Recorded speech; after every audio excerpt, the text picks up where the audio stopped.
Hello, I'm John Furrier with theCUBE. We are here on the floor at GTC 2026.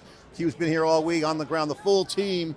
We had our big event Sunday, day zero, big party after. I'm back with Sam, CUBE alumni, VP of Business Development and Strategic Pursuits. He's pursuing the future of AI infrastructure build out. It's the hottest trend right now. We still need more funding. It's building at an incredible pace. Jensen, Huang on stage, talking about the economic value being created from AI infrastructure. Sam, great to see you again here in the booth of Lambda. Thank you, John. Great to see you as well. So Jensen in the keynote really talked about AI factories, and he laid down the gauntlet. This is an economic monetization opportunity for society. Energy is equal to currency. Tokens are everywhere. The future of work is all relying on it. You guys are building the infrastructure for your customers. What's your takeaway? What are you showing here? Well, first of all, thanks for having me, and it's a fantastic opportunity for the progression of AI across many different fields and practices. What we're most excited about is actually interfacing with folks like yourselves and like our customers that are really building the next generation of applied applications such as robotics and large-scale compute for agents and whatnot. You know, one of the things in this keynote that jumped out at me this year, I know we always been talking about AI factory for 2 years now, but was the line of, this is now, you can't just bolt stuff on. You have to build it out. It's very dense, the performance matters. GPUs cannot be idle, that's unacceptable. Yeah. And it's the dollars on the table, the energy involved. This is an engineered system you guys are doing. What's your reaction to that, and what did you like about it? Well, I love the fact that there is a ambition that is being put out there, and it's really raising the bar across every aspect of the compute platform. And so we're talking about taking co-packaged optical and photonics on the back end to accelerate the network and not have the dependency on copper, right? And you're starting to see the speed of light is coming into fruition. And the scale that Lambda is going to be deploying for VR200, we're very excited about, of course. This is liquid cooling to chip, and it's accelerating the pace at which you can not only build, train, deploy models, and so you can do a variety of things all in one architecture, and that's very exciting. Yeah. Sam, you know, one of the things that the NYSE Wired community has discovered, we interviewed 1,000 people, AI infrastructure, AI, our biggest successful series, the number one thing that comes out is, I want to go faster on the build out, we got to get the supply there, but the money making or the value being created is starting to be realized. Could you share your thoughts on some of the value that you're seeing being created while you're building out in real time? Yeah, I think it's an extremely exciting time where we are building a gigawatt scale campuses, and we are helping our customers deploy in 3 key areas. 1 is the scale, of course. 2 is with the expertise to not only deploy chips, but actually have the expertise to support these things over the long term. So we talk a little bit about the final piece, which is like total cost of ownership. And Jensen has done phenomenal work in terms of like putting together different aspects of this architecture. And then Lambda has the engineering team that is actually helping customers realize that and day in and day out. Sam, one of the big things that Jensen said on the keynote that was really compelling, at least from my standpoint, was as we entered the Vera Rubin era, the other stuff is just as relevant, and you started to see price performance, the Pareto lines, they all have different use cases. You can have high performance stuff, go to the higher end Vera Rubin, you can move other workloads over here. This is starting to get into policy and tiering. That's a good sign that we're starting to see price performance continue to push the envelope, but alternatives, that's going to change the economics, that's going to change the design. What's your reaction to that? Well, look, fundamentally, Lambda obsesses over this because we have a research organization that works to test out and benchmark a variety of things running on our infrastructure that's powered by NVIDIA. And the second piece is we believe in the performance. We just recently wrote a paper around MFUs that allows customers to go to Lambda and download it and check things out, because it's not just about deploying the infrastructure. Like I said, it's about tuning it so that it's driving the performance. Now, Jensen has made it extremely easy for us in 3 key areas. 1, he's bringing CPUs back into fashion now, right? It's the Vera chip is something that we're very excited about. We're very excited about the Vera Rubin. And then we're also excited about custom ASICs for things like inference. And it's all living kind of all together.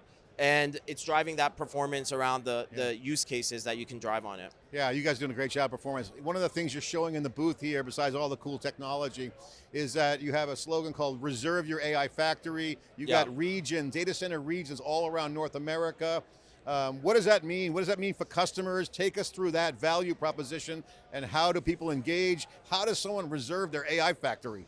Look, I think first of all, they should call us and they should go to our website. But we are looking for customers that want to experience expertise.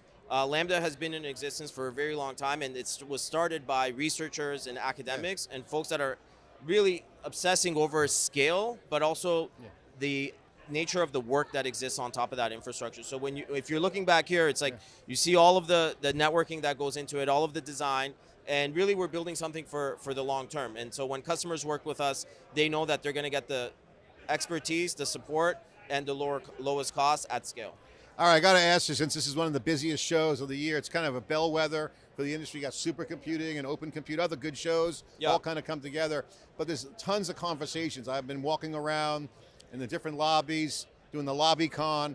What are some of the conversations you've been having with prospects, customers, and industry? What are the top, rank the top conversations? Look, I think there's a lot of excitement around the photonics area, co-packaged optical. There's a lot of excitement around CPUs. That's coming back into fashion, like I mentioned earlier. And one of the things that Jensen mentioned in his keynote was this 40 million more compute power in 10 years. Like 40 million X. And that, I think, was something that was quite remarkable. And it just shows you that in the next 10 years, nobody knows where we will be, but Lambda wants to be at the center of all that convergence happening. You know, one of the things I've been hearing too on that note is the speed of Agentic. Yes. Okay, you're seeing that the data can't wait.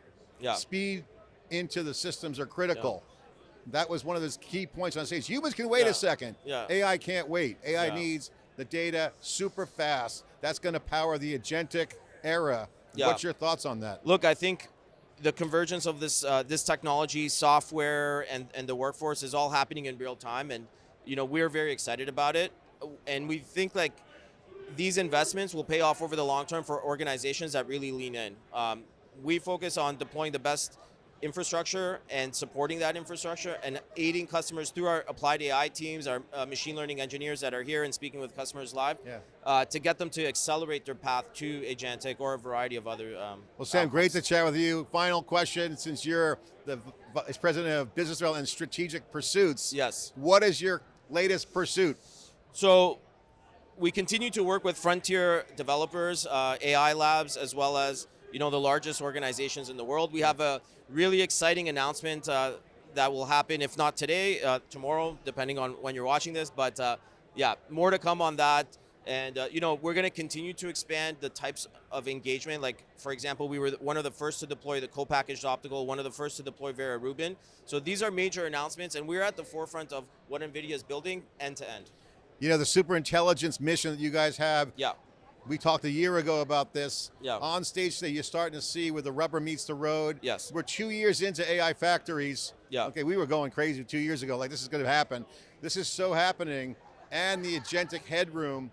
If you're not on board with AI, you're going to be out of business. This is the mandate. Look, the current market is one that is constrained across expertise, but it's also constrained around key components of the supply chain, memory, hard drives, all sorts of things, even the chips themselves, right? So and power, of course, how could I forget? So Lambda has made these strategic investments long before this current market is seeing the shortages, and we're very grateful for that. So I think the lesson here is that organizations need to be forward thinking and need to be able to invest into the future. If and not, what should they look at? The integrity of the supply chain, the infrastructure. Yeah, I think look, it's everybody is aware right now that it's power. So power is one dimension, and then I think we talked a little bit about the aspects within the supply chain, which is memory, hard drives, but we can't really tell definitively what's going to happen in a few years, right? So what we do know is the prices of even H100s or Hoppers or previous generation is starting to increase as well. This is just demonstrating that the demand for AI is increasing, and so the sooner you're able to make those decisions and make those investments, the better it is for you long term. Well, great to see you. Thanks for coming on. Likewise. Do a little hit here. This is theCUBE and the NYC Wired program, a CUBE original. The NYC Wired community, a team of experts, open network, bringing in the future. We're doing our part here on the floor. AI is memory, storage, real-time agents, all hitting the scene this year. We'll see a lot more of this. Thanks for watching.